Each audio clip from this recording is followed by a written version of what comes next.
What's the haps? I'm Meroka, and today I'm going to be taking a quick look at Aurion, Legacy of the Kori-Odan by Kiro'o Games. This is a game I took a look at some point last year, I do believe, while it was on Kickstarter. They sent me a demo, I took a look at it back then.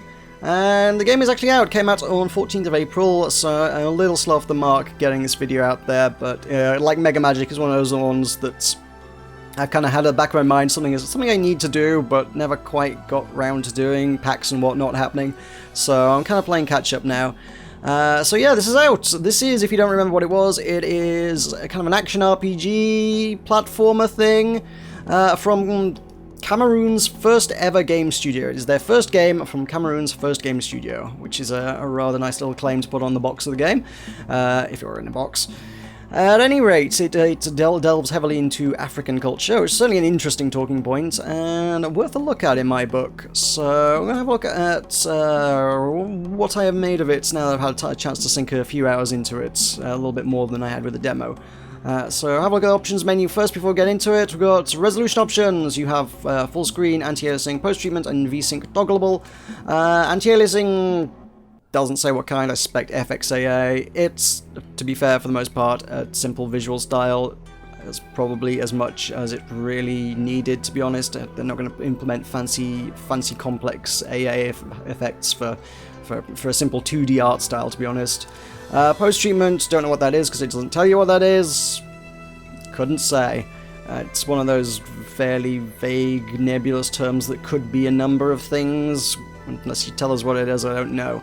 We have music and sound effects on separate sliders, which I'm always happy to see. Language is in French and English. I believe French is the primary language of Cameroon, so it has been translated into English for the wider audience. One of my gripes with the demo I played before was that the translation was not incredible.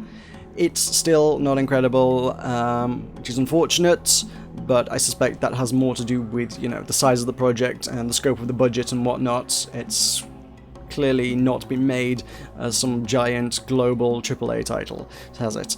So yeah, no, the translation is not, unfortunately, evidently not done by some professional localization studio. Controls are rebindable on the gamepad, which is the recommended input method, so I am using that. Yeah, you don't often see the rebindable gamepad, so I don't think I would necessarily recommend that you do that, but you can if you want, so it's nice to have that option. And a bunch of various kind of just sort of gameplay things. Most of that's just kind of it changes the way interfaces seem to work, so it's kind of personal preference for the most part. Down the bottom we do have pad vibration, which again is one of those options like, oh, you don't tend to see that.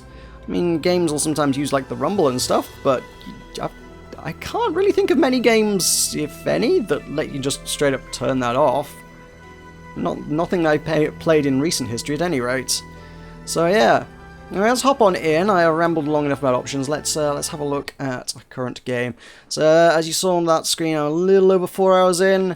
I'm kind of in a city, and I'm not sure how far it is to the next sort of actual combat-y bit, so they may give you a bit of a wander around the city, and then I think chances are what I'm going to do is we're going to leave, and we're going to go to the world map, and I'm going to go show you some of the previous areas where we can go back and fight some enemies and show you some of the combat system. So this is the world map. It's done in an unusual style, which seems to be kind of made mosaic patchwork out of concept art, I guess? There's a kind of a lot of stuff in the game that looks like it was designed from concept art. It's an interesting, unique style, but it almost kind of gives it a little bit of a shoestring budget vibe. It maybe looks a little cheap, to be honest. I will also note that kind of scrolling around the screen is a little odd, because if you go off the edge of the screen, it kind of like keeps scrolling off the edge of the screen, so when you try to scroll back, you can't scroll back until you like move the mouse. I think that's kind of a weird issue of dual monitor setup, so if you're using more than one monitor, you'll probably bump into that issue. That's an odd one.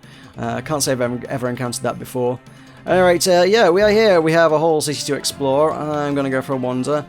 We are the king of the Kori-Odan, and we're traveling with our wife, and we're kind of on a spiritual quest to basically discover elements of our personality, known as Aurions, hence the name of the game.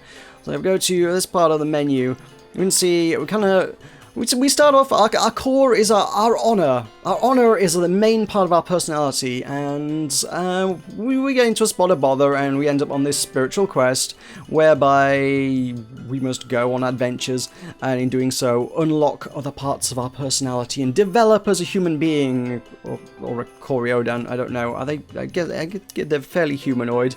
It's never explicitly said, yeah, these are humans, because it's all a little bit fantasy, but whatever. At any rate, we must unlock things. So the first one you'll get in the first kind of first adventure is anger. Your quest will invoke your wrath, and you must develop the anger part of your personality. And around this center, we will, presumably as we go, unlock 3 more. And further out, we've got even more. I haven't got remotely close to unlocking this yet. I feel like to be honest, I feel like there's a few more hours worth of gameplay before I can even start to get to here. But as I understand it, as you make progress, you are then able to combine these kind of core elements of your personalities in interesting ways to make new things. So what are these going to do for us? These are kind of basically different, almost combat stances is the way they're going to work in the context of the game. We can activate them whilst in a fight, so obviously I've only got the 2 to begin with, but later you'll be able to pick from a whole host of different ones. And they'll give us access to different moves, they'll do different things. So your honor kind of gives you a kind of a quick double hit kind of attack, and kind of a whirlwind attack, and then every Aurion has its own big finishing move, so this one just summons a giant spectral lion that will basically eat your enemies. Fire, you don't start out with the final big finishing move, so I haven't unlocked that yet for this one. So you get a couple of various big damage over time kind of fiery effects, and presumably as you keep using it, as you keep leveling up, maybe tied to the story. I'm not rightly sure if it's tied to the story or if you just unlock it through using it enough. Maybe a little of column A, a little of column B in some cases. You will then unlock a big finishing move, which probably has something to do with fire for this one. So yeah, that's kind of going to be your path of fire. So we can go for a wander around. We can talk to pretty much most of the people in town. If we want to wander around, we can have a chat to most of the people. So they're going to be using a lot of words that I don't know what they mean, and they probably come from African culture in some way, shape, or form. So I'm going to be showing a lot of ignorance about all this. There's a lot of things that it doesn't tell you necessarily what they are or mean. Often they seem to be like titles from people. I mean, if I talk to... was it this guy who's like... I guess they say different things. Welcome, Asso, the good to chop. It's here. I don't know what Asso or to chop is. Those are not my names, so or titles that I'm aware of, so I don't know what he's talking about. He's not referring to me. I don't know. I really don't. Unfortunately, the game, sadly, doesn't do a great deal of explaining that, which is kind of one of the things I was really, really hoping this game would do. It's certainly interesting, but I think you kind of have to go out of your way to actually find these things out. I mean, I think maybe an ideal way to play this game would be to, again, if you have a second monitor or something, have Google open on the other side and start typing these words in and trying to figure out what they mean. Because the game is derived from, I believe it's from, I'm trying to find my way out of this city now. I believe it's derived from Egyptian, Malian, Cameroonian, and Ethiopian mythologies, so saith the devs on their forums. So there's going to be elements of all those in. If we're talking Egyptian, I guess that's the sort of thing we do kind of study at school, like ancient Egyptian. If there's anything of that in there, I actually have missed that. I don't know what Egyptian there is. The rest of them, I couldn't honestly tell you anything about it, so I do think it's interesting to kind of learn those things about the other cultures. So if I head out here, I think I'm going to head back onto the world map. So we've got this kind of really heavily stylized, kind of, we've got this weird chibi version of our character's wife, Irene, and... why she's the one on the main map, I'm not sure, because she's always, for the most part in the game, she's kind of like the side character. She doesn't really show up in battle until you summon her. She's by her husband's side, but she's not really the focus. On the world map, we'll occasionally get these little fight icons, so I can just press A and initiate a fight, and we'll go do that. So let's show you some of the combat in this game. So, a little bit of a loading screen. A little bit longer of a loading screen than I might like, if I'm completely honest. Admittedly, this one feels longer than I've seen them before, but there we go. Okay, now we're into a fight. I think the combat does have a tendency... Yeah, the combat does have a weird tendency to start before you're ready, which I feel like could be filed as a bug. Which means things like these guys that shoot projectiles at you, they can and will start attacking you before you can even see what's going on the screen, which is a little bit unfair. So I've obviously got a jump, and I'm using this to great effect in my evasion here. We do have a melee attack. It's fairly weak. We can chain it, we can combo it. The tutorial makes out that you can do a lot of interesting things with it and chain it into interesting and exotic and elaborate combos. I guess you can. You can. I can't. I can't do a lot with this combat system. Admittedly, if you hold down X, you've got a charge attack, which you can use pretty much anywhere. You can use a charge attack in the air. I can do that. If there was an enemy there, I would have been able to slam them into the ground quite effectively. Yeah, for the most part, this attack's not going to do a whole lot of damage to people. If I you can see I've got kind of some abilities on the bars down below. So I've got some other abilities. I've got some spell attacks which counter other enemy spells. Pretty much every move that anyone uses counts as a spell is what it's classified as. If I press down and Y, I've got kind of an ice attack, which will stun people for a little moment. I have... What else have I got? I've got my Wrath. Oh yeah, my Wrath's kind of just this slam dunk kind of thing. You will unlock a lot more. Again, I think a lot of it is tied to the story. So a lot of it's kind of... You're going to get a lot of these abilities through story mechanics. I can summon my wife at a whim, using the commands on the right-hand side of the bar at the bottom. She has this healing ability, which is stupidly potent, I will say. That is, she will top you up from dead to full health in a matter of seconds. So, yeah, that's crazy OP. I almost think the game maybe needs to be played on a higher difficulty. I mean, I'm playing it on normal difficulty, but the fact that healing ability is like nearly always there. I mean, she's already recovered her AP, which she needs to cast that spell. You can cast that spell like a lot. And you can just pretty much, for the most part, be on full health most of the time. And you can see she's recovering AP over time, quite effectively to be fair, and she's back at full mana now. So I've got really no issues with getting killed here. So I think maybe the game needs to be played on higher difficulty than I'm doing it at. What's really interesting is where we can actually activate the Aurions, and you can do that as long as you've got a little bit of AP left at all. 10 AP to unlock my Honor Aurion, and 15 to unlock Fire. And you're like, oh, well, what if you run out of AP? Then you've got to fight the old-fashioned way. Well, no, because the other thing that makes combat just, like, crazy OP in this is that if I can stop getting attacked for a moment, if I can get healed, I can press down, and I can just do this chargey thing, which charges my AP. And there's an interesting little talent tree, which I'll show you later, which also means I can also charge my stamina. Stamina predominantly being used to block. So I can block, and I can move around, and if I get attacked while I'm blocking, that'll deplete some of my stamina. It still regenerates a little bit, I think. Does it regenerate? No, but it looks like it's regenerating a little. I'm not sure quite what the mechanic is going on there, but either way, blocking will deplete your stamina, but again, charging should get you your stamina back. Or maybe I've turned that talent off.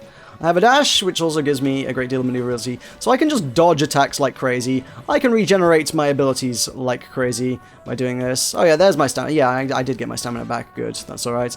And I can heal like crazy. So I kind of never really feel any real risk of dying, even during boss fights. Even when the boss is just pummeling you around and throwing you around the arena because you're doing so badly. I can still at the moment be like, nope, not having it. I'm back to full health. I'm healing 128 health per tick. Like, I don't know, 5 ticks a second or something stupid that is, I don't know. So yeah, let's use these Aurions. I've got my abilities now. Let's go with Honor, because Honor's the fun one, where I get to show you crazy things. So I have my sweep, which I would like to be able to show you if I can stop getting hit. Yeah. No. I'm pressing... You know what? I'm pressing the wrong buttons. It's B, not I. That would do it. So yeah, I have Infinite Sweep, which is kind of my whirlwindy attack. I got my Ancestral Force, which hits a few times in rapid succession in front of me. If you run out of AP, you will lose that Aurion and go back to your regular combat form. But again, it's really trivial to fill that up again. If you are in Aurionic form, if you have transformed, you can keep doing that as well, by the way. You can go beyond your maximum, so you can just store a ridiculous amount. So, right, now I've got 250 out of 174. I can't go over that max if I'm not in an Aurionic state, but yeah, I can keep going up to like 500 or something, I think was the cap I found. I kept doing it at one point just to see if there was a cap. It's very high, whatever the cap is. You can keep doing it. And you can see a bunch of buffs above it, which means that I'm now even more powerful. All of my combat is just going to be even more powerful because all of my stats have been buffed by going over my limits. They call it breaking the limits, which may or may not be related to a limit break. I'm not sure. I'm not sure where the trademarks stand on that one. I'm not sure what Square Enix has to say on the subject of limit breaks, but you can break the limits nonetheless. And yeah, you can become stupidly powerful and have stupid amounts of AP, which will then let you use your crazy abilities. So, I have a little bar underneath me, which I can charge up. In fact, I have charged up now. Even if you're not hitting enemies, that bar will charge up. As long as you're using your abilities, that charges that bar up. Ooh, excuse me. As long as I have more than 95 AP, which I totally do, I can just unleash almighty hell. There we go. Heshkima Kori-Odan, which just summons a giant spectral lion that just annihilates all my enemies. So I drew out that fight way longer than it needs to be, just for the purposes of demonstrating all the things you can do. But if we go, yes, that took me 6 minutes. That should not have taken me 6 minutes. That should have taken me about 30 seconds, I guess. So we head back into one of the other areas we can explore. So we can have a wander around. We can actually have a look at some of the actual adventuring, platforming stuff. So we're in Zyla Bodiop, which is... I'm going in kind of the back entrance, kind of... This is where we defeated the boss. But if we go back in, we can go head back into the forest. And we can see some platforming stuff. We can see some... that is a teleport, but I... wonder if I can get back from that teleport. Can I not get back from that teleport? Yeah, there we go. So we can go back to Bodiop entrance. Let's do that. And gives us a quick travel. So once we finish the area, we do have a quick travel, so we can hop back around the area. So from here, that would be a good way to get back out to the world map on the other side of this area. So we've got some platforming stuff. Got some basic platforming stuff here. The game kind of has two movement systems, which is one gives you this sort of... I don't know what you'd call it. It's sort of... It's still 2D, but it's 2D with depth. Kind of... I guess I've always just kind of called it Golden Axe movement. But clearly, I don't for a moment believe that they invented it. It's just probably the first game I ever played that had that kind of movement system. So it does have that, but then you've got sometimes the game will just flip into a 2D kind of movement system, just a locked 2D system, which allows you to climb up and jump and drop down through platforms, which is the same system that's used during the combat, to be fair. There's a fight. Let's... in these areas, we can't just choose whether to fight them or not. We can kind of try and evade them, run around them, and to be fair, that's not too hard to do, but it's not like the overworld map where it's just like, do you want to fight this? Yes or no? And you can just say no. Here, you at least have to kind of jump over them or walk around them or something. So these guys, yeah, this is basically the 2D combat system. So if I press down, I can jump down through platforms, we can climb up. So there will be some bits of that in the overworld, which is more, I guess a little bit more puzzly than your standard kind of standard stuff. They're usually trying to have you navigate traps or avoid obstacles or find your way through something. So far, I've not seen anything terribly taxing, but it mixes up the gameplay, gives you something a little bit different to do. So I've got a ton of AP right off the bat. I am max, so I don't really need to do that. Yeah, let's... Okay, I can switch to anger. I can show you some of that. So we've got some fire. Fire is fun. And I've got that, which is also fun. But honestly, it's not going to do much for me because I can't unlock my ultimate. So I'm just going to swap to the other one. And we're just going to do that. And I'm going to do that. And I'm going to do that. I'm going to do that. I'm going to keep doing this. I'm going to do that for a bit. And then I'm going to charge up. Because these guys they really don't seem to be all that interested in me. So I'm going to do that some more. And then I'm going to keep doing that, I'm going to keep doing that, and I'm going to keep doing that, and I'm going to keep doing that. And now I can just do that. Which kind of trivializes the combat a little, if I'm honest. So now everybody's dead because I just summoned a lion to kill them all.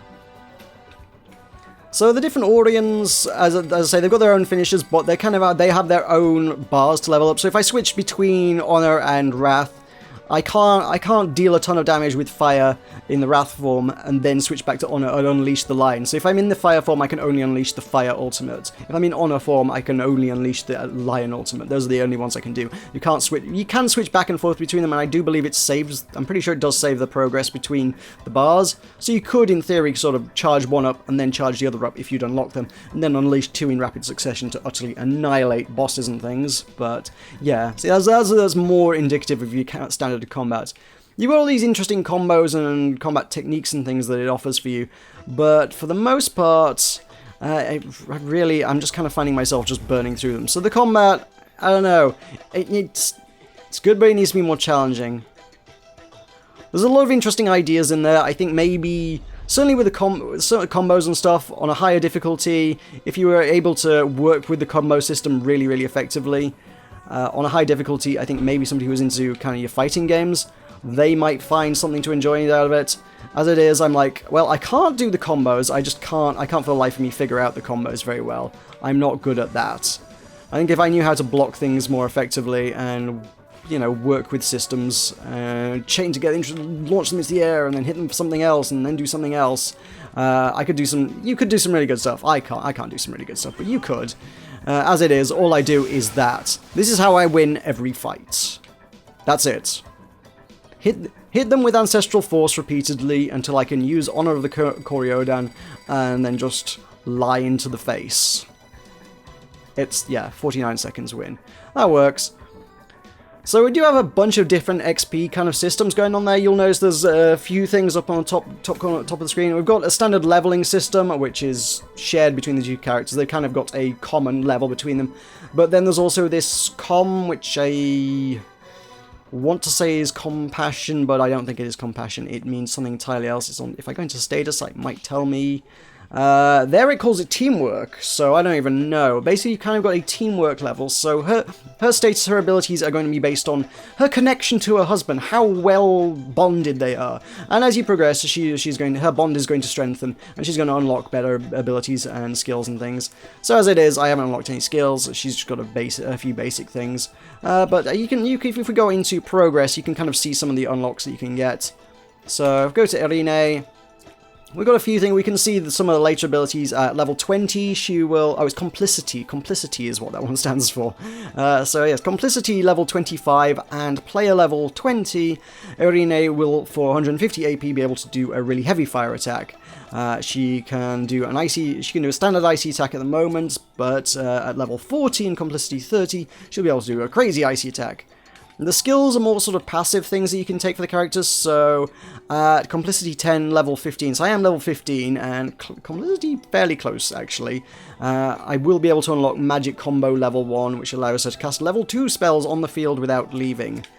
I'm not rightly sure what the whole... Early on it does talk about her staying on the combat field, but then also being able to teleport off the field and not get in combat, which puzzles me a little bit when you consider that you don't want her to die. She's your healer, so surely having her teleport onto the field for a moment, cast a healing spell, and then vanish, surely that's the best way to do that? Surely you don't want her loitering around to take damage? That's certainly not a thing I feel like I would want, but either way, yeah, she can cast spells apparently without leaving. Maybe that later on it becomes even more complex. As I say, there's a lot of complexity to this, so it may be that evolves further and I have not yet seen this, but right now I couldn't tell you on that one, I'm afraid. Enzo, a little more standard. He has his progress, he has his standard strikes. From here we can equip them, so if I press Y, it brings up a little equip thing. So you can only take 3 into combat at a time, so once I unlock Pirogue Strike, Wave of Water to strike the opponent at level 20, I'll probably remove one of those from the bar and put that one on, because I guess that's probably likely to be more powerful at level 30. Some of these we do unlock again through story. I mean, I think to begin with, you start with Spark of Anger, and the 25, 30, and 40 abilities are the ones that show up on the list. But Shaka's Wrath only came up when it was, you can see that it says the requirements are level 0. So that came up as part of story progression. So there's other things that you're not seeing here that will certainly come up as part of the story as well. Skills, again, these are more sort of passive things. I've got Mobile Shield, which allows Enzo to block while walking. I can get a Running Shield later. I can get an Aerial Shield even later on. We can get a few different charge attacks. Whether anything else is unlocked on here, I don't know, because I've not actually seen those. The way they're done is kind of interesting insofar as basically what it does is it caps your AP, so my AP was, what, about 174, I think? If I were to... Admittedly, I have everything equipped, so I can't show you by adding anything on, but if I were to unequip Supercharged Ground Attack, which means I can't do a Charged Ground Attack to throw people. Admittedly, I don't think I've ever even used that ability, so probably no big thing to remove it. So if I were to remove it, I would get 20 max AP back, so I probably now have a max AP of 194. So the way that you equip these is basically by capping your AP, so it costs you 20 maximum AP in order to be able to equip it. The only issue with that is that that system almost seems to be made slightly, no, not slightly, entirely redundant by the fact that I can just completely break the limits. If you just equip your Aurion immediately, and then immediately set about breaking your limits, as is my combat style, all these AP limits just kind of go out the window. So maybe they're a little pointless, a little redundant. Some of these things just don't... I don't know if they're not well thought through, or if they're just intended to be used in a different style. Maybe I'm not playing the game it's intended to be played. It doesn't necessarily feel like I am sometimes, but it feels like it's the way that's most effective to me. And unfortunately, I think that's the way a lot of players play games. There's like, I'm not going to use the way... I don't necessarily want to play the way developers want to. I'm going to play the way that's most effective, because that's how I win the game. And that's certainly what I've been doing, and it feels like I'm cheating, if I'm honest. Immediately I get to see the game, I get to see the culture, but as far as boss fights and things go, if I can just run off into the corner, cast heal, charge up some crazy ultimate lion eat your face ability, and just spam that in the boss's face, sort of takes some of the challenge out of it, if I'm honest. So again, as I say, in the options there is definitely a harder mode available. I haven't looked at it. Maybe I should have considered that. That's something maybe I should have had a look at, to be honest, just to see what difference that made. Inventory, we have all these items. I mean, they show up on the UI in battle in the same interface that holds the Aurions. If you press left bump, you can switch to items.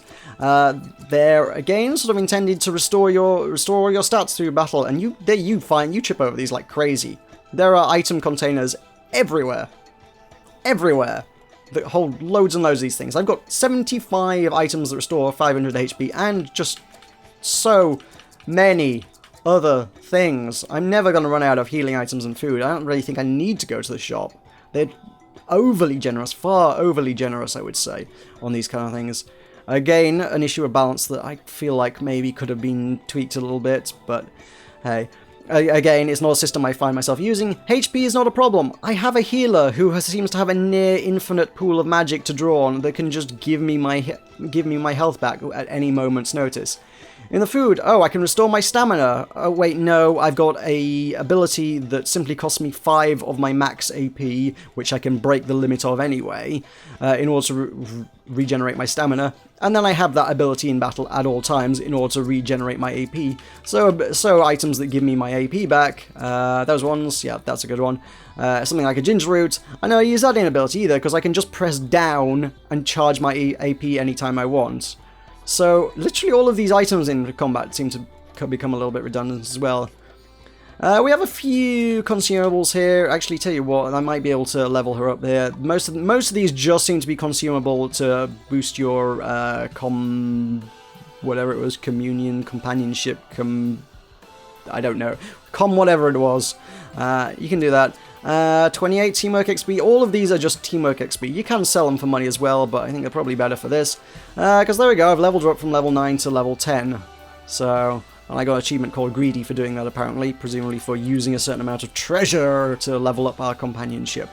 At any rate, that does unlock my progress, so Irina can now, at the cost of presumably 15 of her max AP, there we go, her max AP has been slightly capped.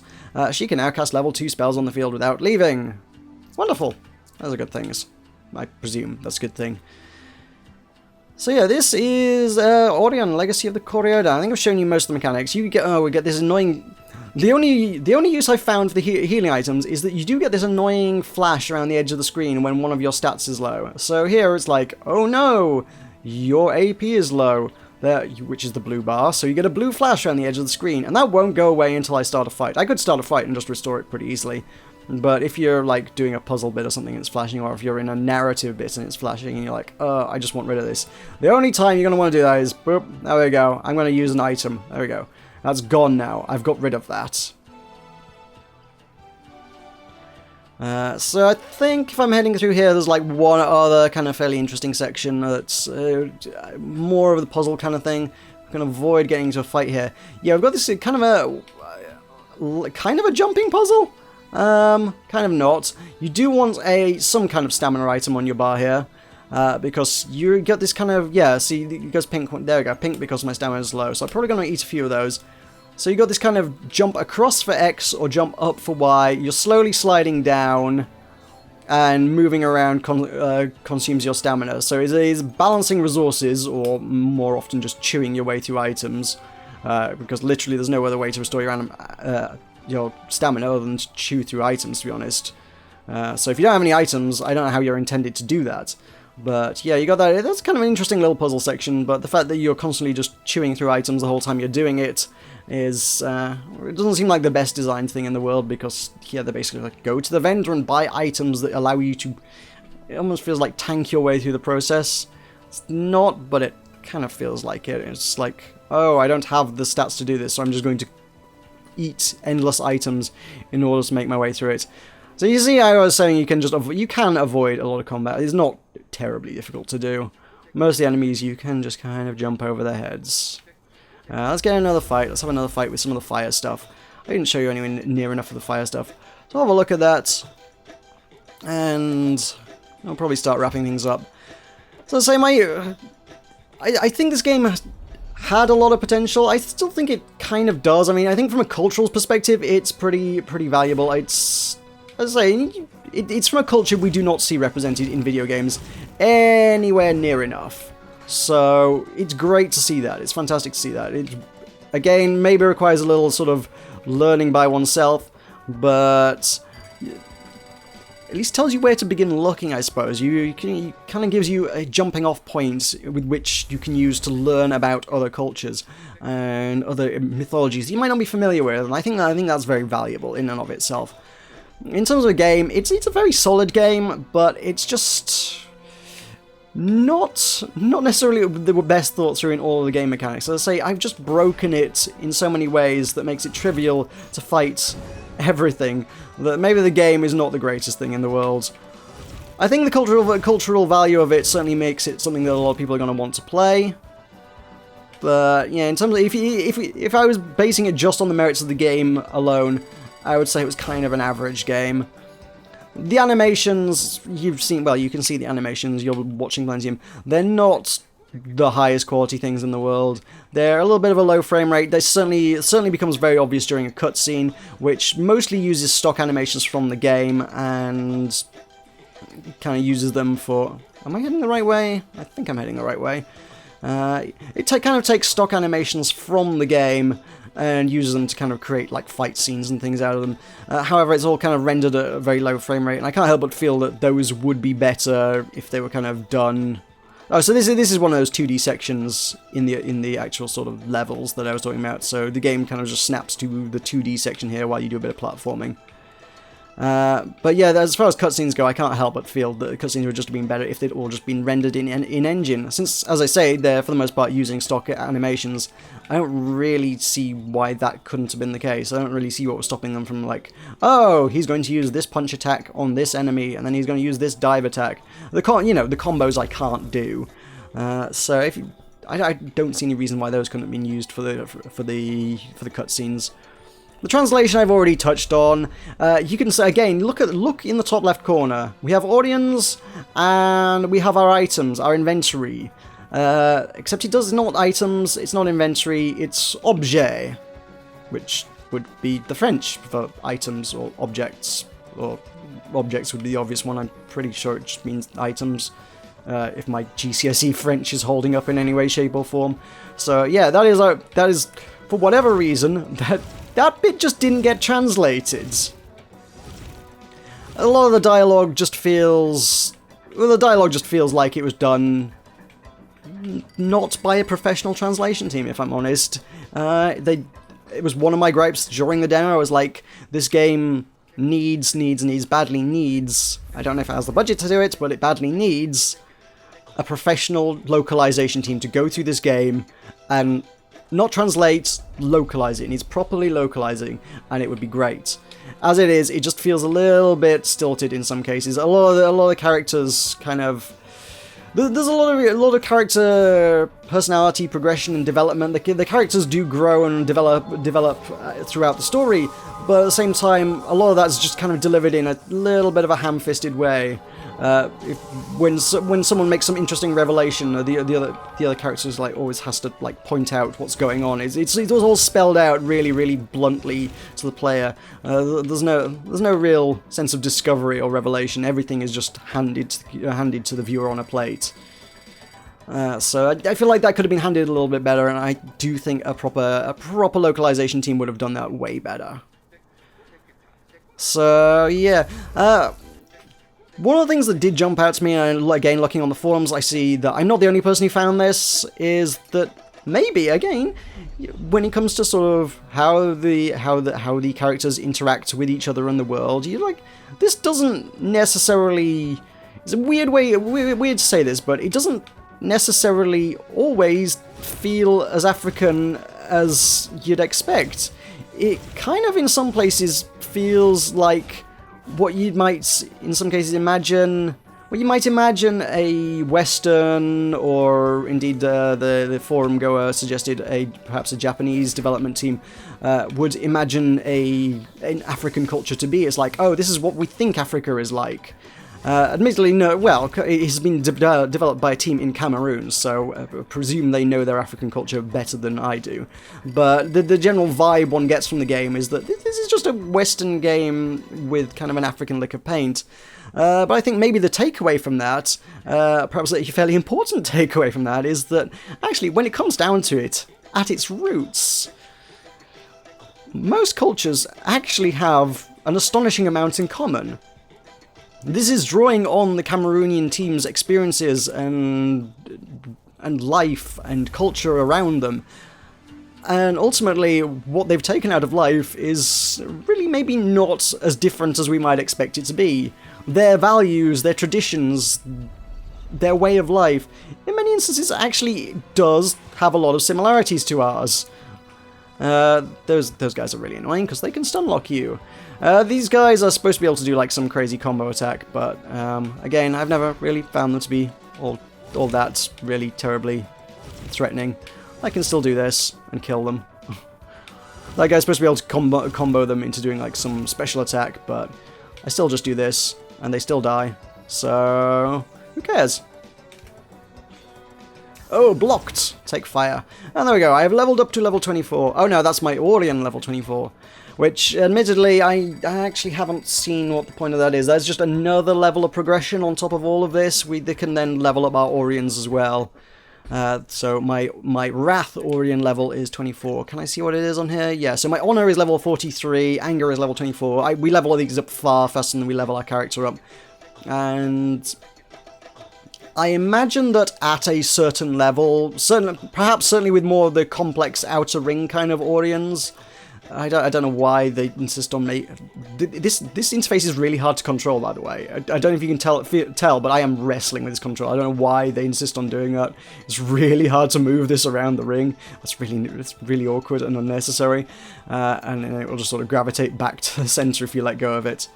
Yeah, I imagine some of these later ones, maybe it's tied to a level, but your ultimate ability is probably tied to the level, so, and maybe even with stuff like Anger, maybe it's when you reach level 25 or 30 or 50 or something, it'll be like, now you're allowed your big finisher. As it is, the only big finisher I have is, Lion for Honor. So I feel like I haven't seen any progression that's actually tied to this leveling system yet. The Honor has not changed. I've not gained any new abilities. I've not gained any stats that I'm aware of through leveling this up. All I can imagine is that things like Anger, maybe at level 25, maybe at level whatever, insert number here, I will unlock that. So clearly there's a lot more to this game that I still haven't managed to unlock. And, even 4 hours in, occasionally you do get a little bits of tutorials pop up from time to time. Most of the tutorial is gotten out of the way within the first 2 hours, but that's still a lot of tutorial. The game just keeps handing you mechanics and layers upon layers of complexities. So if you want complexity, this game's got that in spades. It's there's no end to the amount of different leveling mechanics and complexities and things going on in this. So it's got that going on.